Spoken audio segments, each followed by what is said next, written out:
আজকে দুপুরে রান্না করব পেঁয়াজের কালি ভাজি আর মানকচু। বাসা থেকে একটু দূরে আমাদের সবজি বাগান। তো আলিশা আর আমি সবজি বাগানে এসেছি মানকচু তোলার জন্য। সেই দেখি আলিশার আব্বু বেগুন গাছ লাগিয়েছিল, সেই গাছগুলোতে এখন বেগুন ধরেছে। আমাদের সবজি বাগানের পাশেই ইরি ধানের পাতা বোনা হয়েছে। আমন ধান গুছিয়ে উঠতেই পারিনি। ইরি ধান লাগানোর জন্য পাতাগুলো অনেক বড় বড় হয়ে গেছে। এবছর অনেক বর্ষা হয়েছে আর বর্ষার পানিতে আমাদের সবজি বাগান একদম ডুবে গিয়েছিল।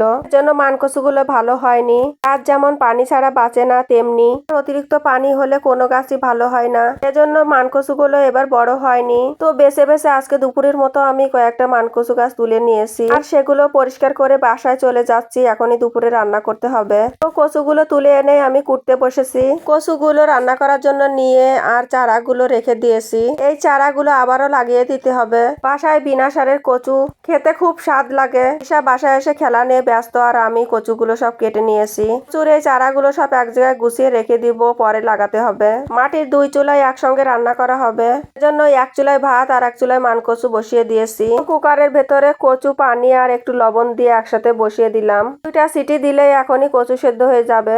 দুই চুলায় পাতা দিয়ে রান্না করছি। এদিকে কালিগুলো সব কোটা হয়ে গেছে। দুটা সিটি দিয়ে কচুগুলো সিদ্ধ করে নামিয়ে নিয়েছি। এবার কচু রান্নার জন্য চুলার উপর পাতিল দিয়ে পরিমাণ মতো তেল, জিরা, মশলা, শুকনো চাল, পেঁয়াজ, রসুন বাটা আর পরিমাণ মতো লবণ, হলুদ দিয়ে মশলাটা ভালোভাবে কষিয়ে নিব।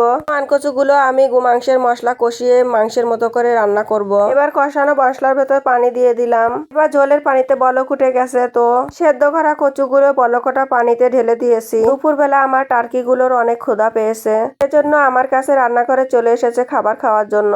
শুধু টার্কি নয়, আমার পোষা সব প্রাণীগুলোই ক্ষুধা পেলে আমি যেখানেই থাকি সেখানেই চলে যাই। মাটির এক চুলায় কচু আর এক চুলায় কালিগুলো আমি ভেজে নিয়েছি। তো কালি ভাজি করা শেষ করে সেই চুলায় রান্নার মাছগুলো ভেজে নিলাম। তো দুই চুলা, তারপরে আবার সবসময় পাতা দিয়ে রান্না করি। যে কচু রান্নাও শেষ হয়ে গেল, এর উপর কিছু মশলা গুঁড়া ছড়িয়ে দিয়েছি।